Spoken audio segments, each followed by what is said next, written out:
नमस्ते दोस्तों, स्वागत है आपका ज्ञान की बात चैनल में, जहां कहानियां सिर्फ सुनाई नहीं जाती, महसूस भी करवाई जाती हैं। आज हम लेकर आए हैं मृत्यु की उड़ान। लेकिन कहानी शुरू करने से पहले अगर आपने हमारे चैनल को अभी तक सब्सक्राइब नहीं किया है तो जरा प्यार से वो लाल बटन दबा दीजिए और साथ में वो बेल आइकन भी, क्योंकि ऐसी ही कथा और कहानियां हम हर हफ्ते आपके लिए लाते रहते हैं। तो आइए बिना देरी किए शुरू करते हैं। वैकुंठ, जहां समय ठहर जाता है, जहां कोई शोक नहीं, कोई पीड़ा नहीं, वहीं वैकुंठ का द्वार स्वर्ण से जड़ा, तेजोमय और शांत।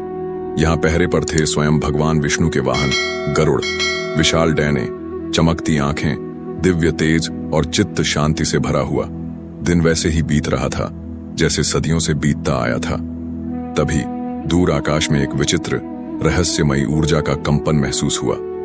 काले घोड़ों के रथ पर एक गंभीर और शांत देवता उतरते हैं। हाथ में दंड, आंखों में समय की गहराई और चाल में नियति की गति। गरुड़ ने तुरंत प्रणाम किया। धर्मराज यमदेव, आपका वैकुंठ में स्वागत है। प्रभु विष्णु आपको दर्शन देने के लिए विराजमान हैं। यमराज ने मौन सहमति में सिर हिलाया और चलने लगे, पर तभी उनका ध्यान द्वार के पास एक छोटे से पीपल के वृक्ष की ओर गया। वहां एक छोटी सी चिड़िया बैठी थी, मासूम, चहचहाती हुई। यमराज ने उसे कुछ क्षण देखा और धीरे से मुस्कुराए, फिर भीतर चले गए। गरुड़ को वह मुस्कान सामान्य नहीं लगी। यमराज ने उस चिड़िया को देखकर क्यों मुस्कुराया? क्या वह उसके प्राण लेने आए हैं? पर यह तो वैकुंठ है, यहां तो मृत्यु का प्रवेश भी नहीं होता। गरुड़ के भीतर एक तरफ भय और दूसरी तरफ आशंका ने जन्म लिया। उन्हें चिड़िया की आंखों में डर नहीं, मासूम विश्वास दिखा, और शायद यही उन्हें विचलित कर रहा था। अगर मैं कुछ नहीं करता हूं और चिड़िया मारी जाती है तो क्या मैं दोषी नहीं? यह सोच उन्हें बेचैन करने लगी।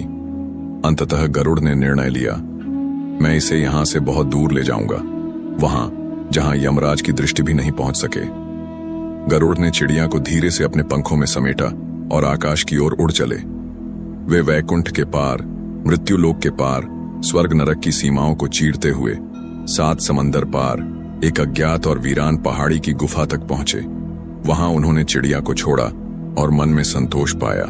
अब यह सुरक्षित है, अब कोई यमदूत इसे नहीं छू सकते। गरुड़ वैकुंठ लौटे, लेकिन उनका मन अब भी बेचैन था। उसी समय यमराज दर्शन कर बाहर निकले। उन्होंने वृक्ष की ओर देखा, चिड़िया नहीं थी। फिर से वही मुस्कान। गरुड़ का धैर्य टूट गया। उन्होंने विनम्रतापूर्वक यमराज को रोकते हुए पूछा, प्रभु, क्या आपने उस चिड़िया की मृत्यु तय की थी? यमराज ने उनकी आंखों में देखा और उत्तर दिया, हां, परंतु तुमने जो किया वह सुनकर तुम स्वयं भी चौंक जाओगे। जब मैंने उस चिड़िया को देखा तो मैं इस बात पर चकित था कि उसकी मृत्यु तो 7 समंदर पार एक पहाड़ी की गुफा में लिखी है, और वह यहां वैकुंठ में कैसे है?